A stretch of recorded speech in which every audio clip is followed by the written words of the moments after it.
This is Pilar Aymara speaking to Carl, one of the 500 That's right, miles, yes.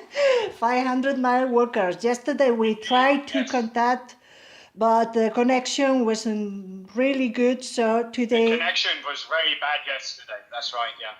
I was about to ask you what motivation you have to do this work. Several factors. Primarily, I've always been very much against any form of oppression from one country to another, interfering too much in its business. And I didn't feel that the union between, despite being born in London myself, I did not feel that the union, such as it is in Scotland's interest.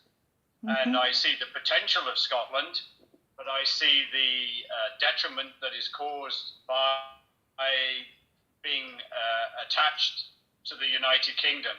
So I was very keen for Scotland to have a proper chance, not this propaganda parade that was done in 2014 with the last formed choice about what was going on.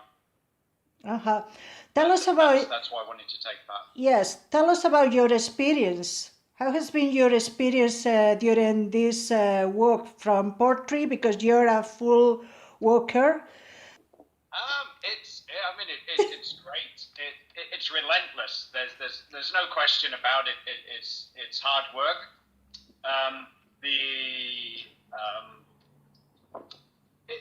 There's a lot of calibration of how you walk and how you deal with the various issues that are going on.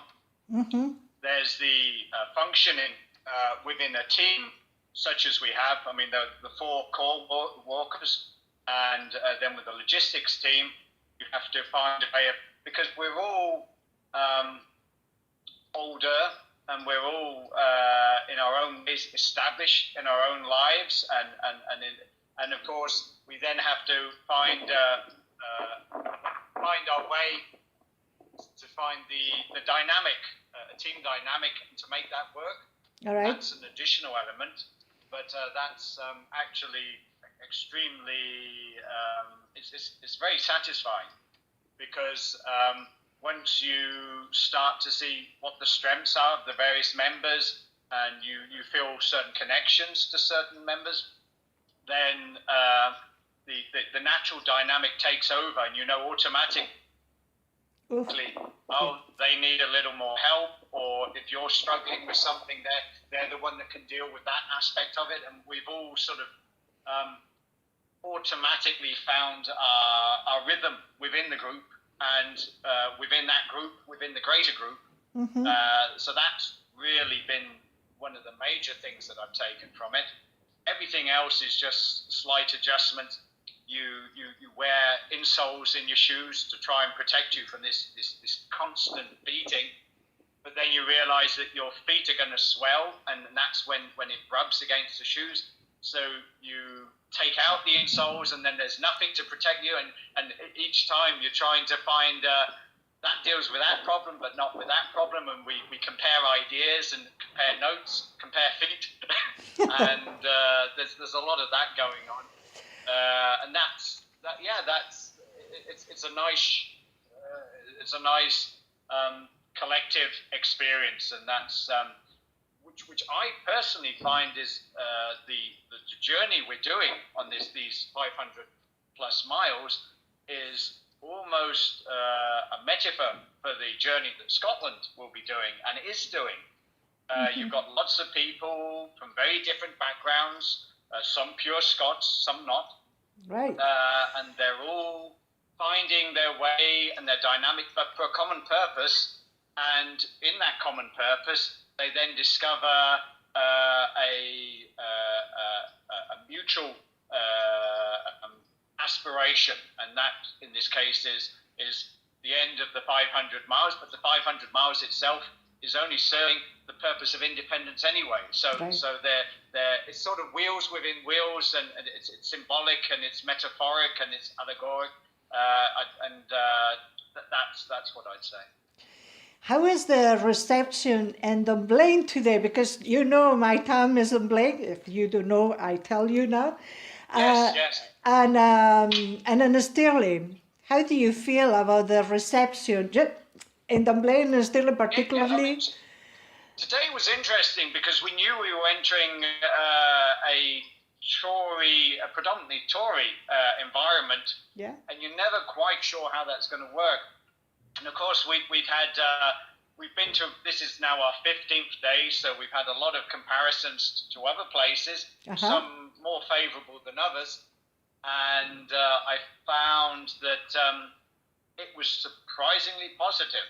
Great. There was a certain level of reservation from certain people, but there was an incredible openness with people you necessarily have expected.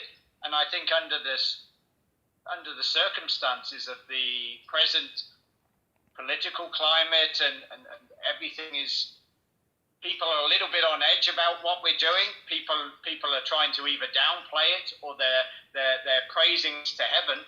So it's put us in a very unusual and unique position, and that would often be the time where people would try to stay away from us because we're magnets for this. You know, we're like yeah, we attract a reasonable amount of attention considering everything that we're representing.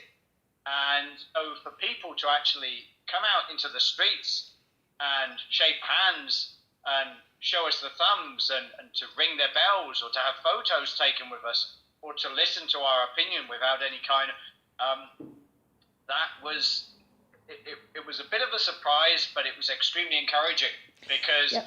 if you take that as a representation of the sentiment in other parts of the country, it is only to our benefit if that continues until to the vote.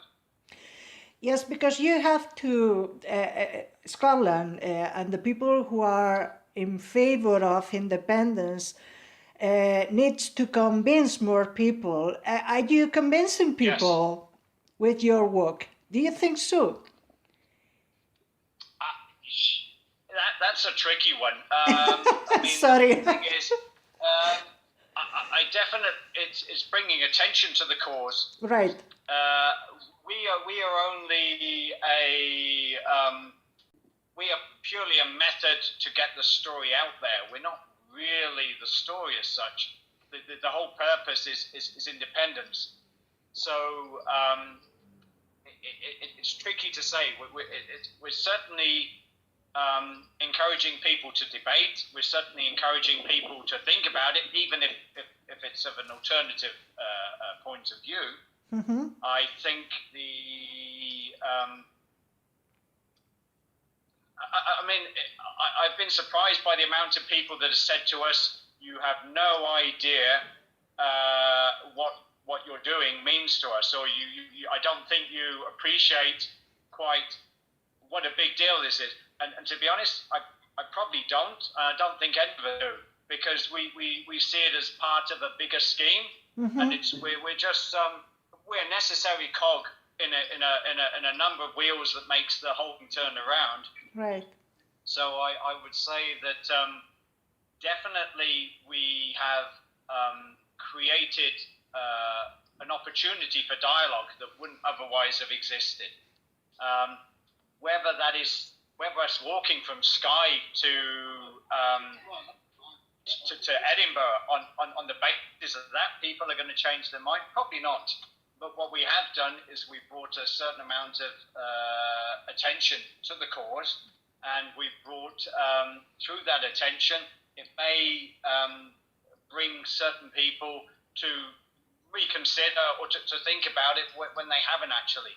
If they see that a small group of people, mostly somewhat more senior, can walk from Skye to Edinburgh for the purpose of independence, that shows a certain level of commitment and seriousness, because it's not a straightforward thing. But more than that, I think it's the issue that it creates the opportunity for people to be thinking about the cause in that duration.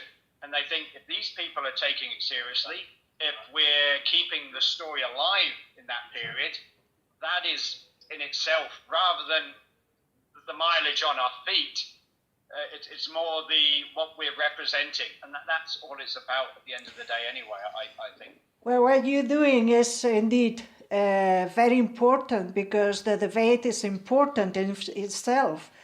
You're now on your way to Glasgow. We're in, yeah, we were in Dunblane. We're in Dunblane today, Yeah. but we got as far as Stirling, so tomorrow we're travelling to Stirling, and then we're travelling to, then we're walking to Cumbernauld. Cumbernauld. And after that is Glasgow. Then from Cumbernauld to Glasgow, yeah. Excellent. Yeah. All right. Glasgow's where I live anyway. That's good to know. Well, Karl, it's been a pleasure speaking to you, and I hope we can speak Spanish personally, okay? Sí, por supuesto, sin duda. Sin duda. I will see you in Linlithgow. I've been practicing my pronunciation now. Linlithgow. I'll be meeting you there. Okay, so on you go. Yes. And good luck with everything. Thank you very much. Thank you very much for this interview.